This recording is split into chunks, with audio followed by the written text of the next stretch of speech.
Hey, and welcome back to Mike Reed's Katawa Shoujo. Talked to Emmy last episode. Let's have a nice little evening now. We'll rub one out, we'll call it a night, we'll be happy that exams are over, and we'll just enjoy the last, I think it's quarter or third of the school year. Somehow I wander back to my own room. My brains are doing a mile a minute, going nowhere fast. That's counterproductive if they're going a mile a minute. I can't figure out how to deal with this. I thought that moving forward was a good thing.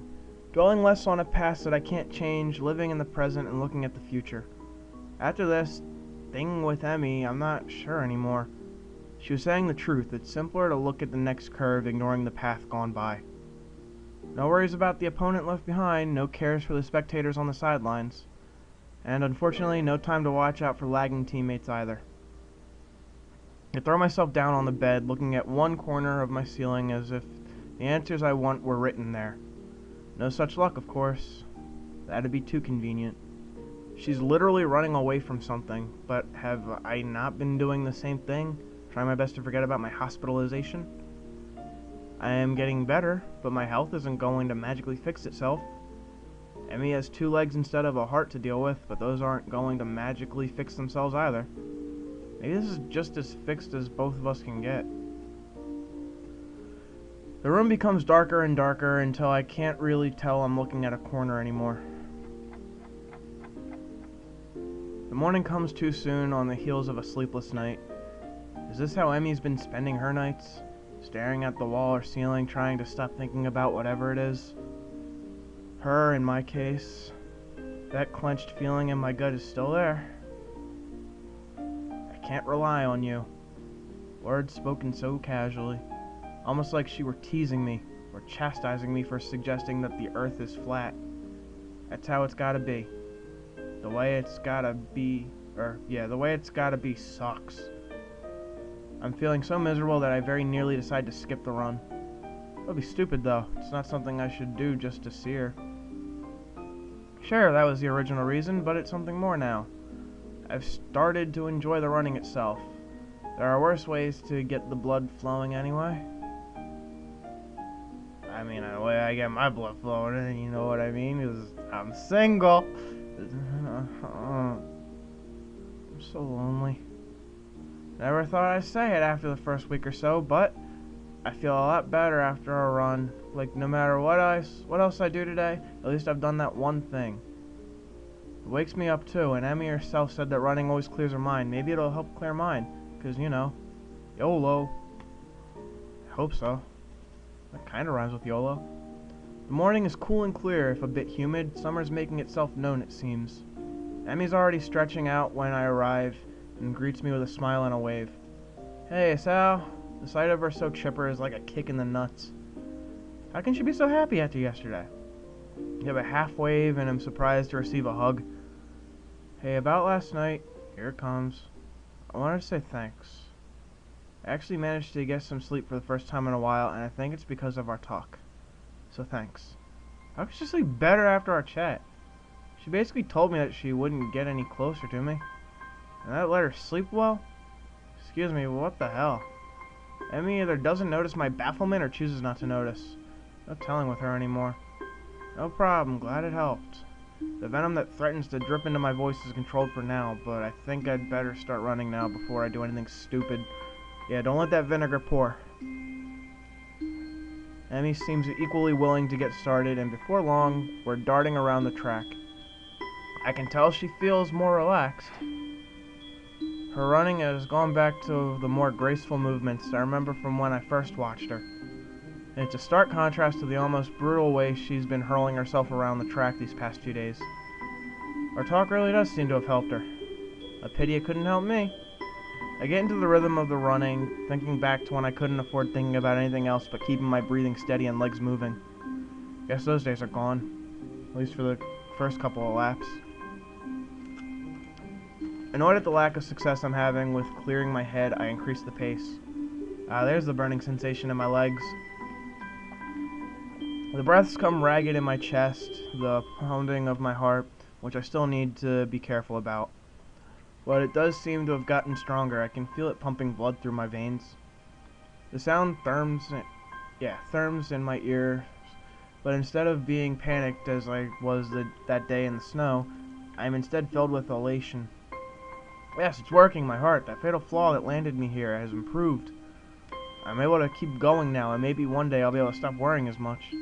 Right now, it doesn't matter that I have no idea what to do about Emmy and I. All that matters is that my arms and legs continue to pump in concert with one another. Nothing else. As I hit the final stretch, I remind myself that running really does help, though not as much as I'd hoped. I do feel better, and as I walk a few laps to cool down, I begin to remember last night in the slightly less emotional manner. Emmy wants me to stay distant from her. Can't bring myself to do so. There's gotta be a way around this, some kind of middle ground I can reach. Not sure what that middle ground is, though. Damn, I was almost feeling optimistic. See, I'm told this game is like bullshit plot devices that force emotion where there shouldn't be just to keep the game going. This isn't forced bullshit. This is death. This is your own mortality. I'm sure that the other stories probably has more bullshit than this. But this is definitely like a mortality thing. Like, oh, yeah, you're alive now. You won't be forever. That's fucking depressing. That's more than a plot device. At least this story, so far, as slow as it might be, it's well written in order to strike at a heart nerve, or, yeah. Excuse the lack of a better term or pun. Because, bad heart, huh? But yeah, this is not as badly written as it could be, for as slow as it is. Nice run, Sal, you've really improved. Nice run, that's all I can hope for now, isn't it? Congratulations, Sal, you're pathetic. Gotta change my attitude. Well, I am pretty awesome. Yet I just keep saying things I don't mean. Any second now I'll be as good at hiding my problems as Emmy is. I like to think so. Why does she do this to me? Say something like that with such real affection in her voice that it makes my heart leap. Can't she just move on? It's like, okay, I fucked up, I get it. Let me just kind of forget about last night, we'll go back to where we were. She doesn't mean it, she can't. I must be doing a worse job than I thought, because Emmy peers closely at me. Yeah, I guess I can kind of relate with this out here. Like, yeah, I'd want to talk this through a little bit. Just a little bit, like, hey, fuck you because this is what happened, but, if you want to move on, I can appreciate that. We'll, approach this topic another time. Maybe 5 years from now. Hey, you feeling okay? Maybe we should get to the nurse, huh? Yeah, I'd hate to keel over on you. Emmy looks a little shocked at my bitter tone. Don't say things like that. I've already done it once before, Why does she act so affectionate? Probably because she likes you.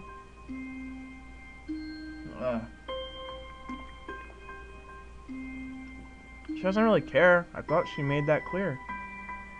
But despite all of that, I find myself apologizing. Fuck you! Apologizing, even though I shouldn't have. Or I shouldn't have to. Even though she's probably just putting on an act. Sorry. Huh. Oh, let's see the nurse. Can't get myself to calm down the whole time. Every time it feels like I've gotten over what happened last night, Emmy does something or says something that shows affection, and I'm back to the beginning. The image of her ending the conversation haunts me. It was like the final twist of the knife that left me feeling bereft on any hope that Emmy and I could be more than what we are. And what are we at this point? A little more than friends who happen to fuck? And really, it's not like I don't enjoy the time we spend with her. Said so the other day myself. Really nearly didn't even bring anything up with her. Was just gonna hop on in there and let it ride out, wasn't I? Fuck. I can't make as dramatic an exit this time because the hypercam thing, it was minimized at the time, so I couldn't, but I'm gonna pretend that it's as dramatic, and, I just really appreciate everything you're doing for me. I like the fact that you watch me, and you are a special person, and I hope that you can appreciate everything that I'm doing for you, because this is no trouble for me. If I do this once or twice a week, this is fun to me. I enjoy reading things, I enjoy playing Pokemon, I enjoy video games. I'm gonna start Majin Buu soon, so, there's that to look forward to. You know what? I may actually just start it right now. So, we're gonna end on Katawa Shoujo here. thank you for watching, everybody. Again, you're very special people. I'm gonna Mr. Rogers and Bob Ross the fuck out of you right now. But yeah, do I want to play Majin Buu? I kinda don't. I don't have it loaded anymore. It'd be a while to download anyway. I gotta think that one through. Yeah, no, I'll just do another episode of Katawa Shoujo, fuck it. So, this isn't the end yet. One more episode. And then I'll think about Majin Buu or something. Have a good one, guys.